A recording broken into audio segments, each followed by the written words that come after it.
আখির আই কি পরকাল। শোনো, তোমাদের জন্য একটা প্রশ্ন আছে, বুঝছেন?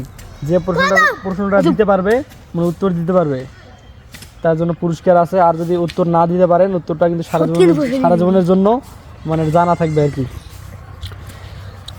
কোন কালের হিসাব দিতে কষ্ট হয়ে যাবে? শীতকালে। পারবেন না? কোন কালের হিসাব দিতে মানে কষ্ট হয়ে যাবে? তুই কবি কি নাই কথা ক। কোন কালের হিসাব দিতে মানে কষ্ট হয়ে যাবে? কবরে। কবরে। তুই কবরে। তুই কোন কালে? কবরে। তুই কবরে। তুই কবরে। কবরে। কবর তো কাল নয়। ওই আখির আই কি পরকাল।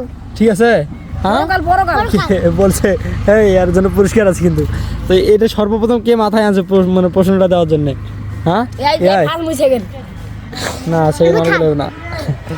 তো ফার্স্ট যেহেতু হয়েছে, এর জন্য কিন্তু এবার পুরস্কার আছে। কি পুরস্কার দেই কও? আমার কাছে কয় টাকা আছে? ওটা টাকা দেখি আগে। ঠিক আছে, তো আমার কাছে টাকা নাই, বুঝছিস? মাত্র 20 টাকা আছে। 20 টাকা দিলাম, আর একটা চকলেট দিলাম, ধর। তো শোনো, এই প্রশ্নের যে উত্তর দিতে পারছেন, তাতে লাভ হয়েছে না লস হয়েছে? কেন লাভ হয়েছে? কারণ আমাকে 20 টাকা আর একটা সিঙ্গাপুর দিছে। না সরি, এটা নয়।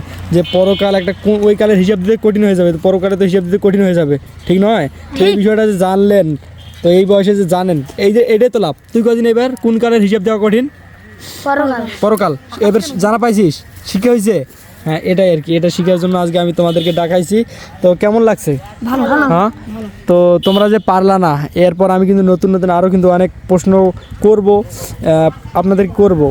যদি সেগুলো পারেন, তাহলে সবাই কিন্তু পুরস্কার পাবেন। এর জন্য ভালো ভালো ইসলামিক কোনো প্রশ্নের উত্তর নিজে থেকে জানার আর কি চেষ্টা করবেন, ঠিক আছে?